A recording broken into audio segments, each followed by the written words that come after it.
Chers amis entrepreneurs, bonjour, bonsoir, j'espère que vous allez bien.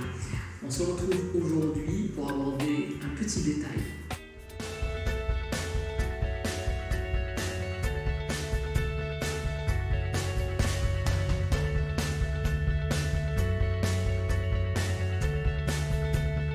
C'est le fait de se retrouver dans les recherches Google avec son adresse personnelle et bien évidemment rattaché à votre auto-entreprise, mais aussi parfois à votre entreprise, puisque il faut savoir qu'une entreprise, une société, elle peut être domiciliée chez le représentant légal de cette structure, de cette société.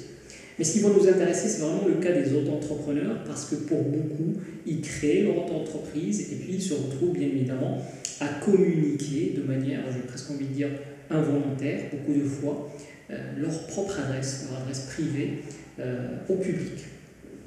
Alors, pour y arriver, pour, j'ai presque envie de dire, cacher cette information-là, ou en tout cas la réserver seulement aux clients, à vos clients, ou aux personnes avec lesquelles vous allez pouvoir effectivement avoir des relations, soit commerciales, soit administratives, mais en tout cas cacher cette information privée, qui est d'ordre privé d'abord, au grand public.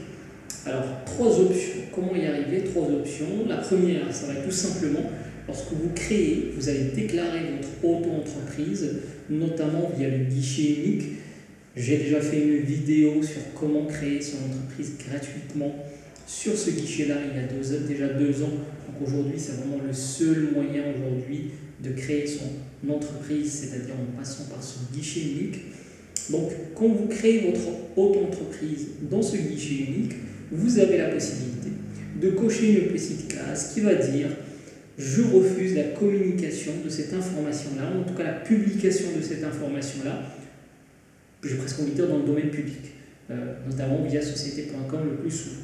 Ça, c'est la première option, donc au moment de la création.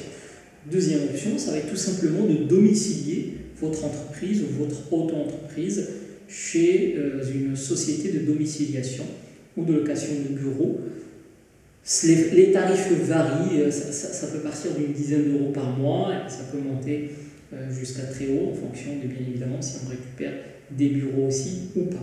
Ça, c'est la deuxième option. Et puis, il y a une troisième option qui est, j'ai presque envie de dire, un intermédiaire entre deux. C'est généralement des pépinières d'entreprise, des structures qui se trouvent au niveau local, généralement dans les villes, où effectivement, on va pouvoir offrir alors, à la fois du coworking, mais aussi la possibilité pour ces jeunes pousses d'avoir une adresse postale pour récupérer bien évidemment tout ce qui relève des correspondances et du courrier.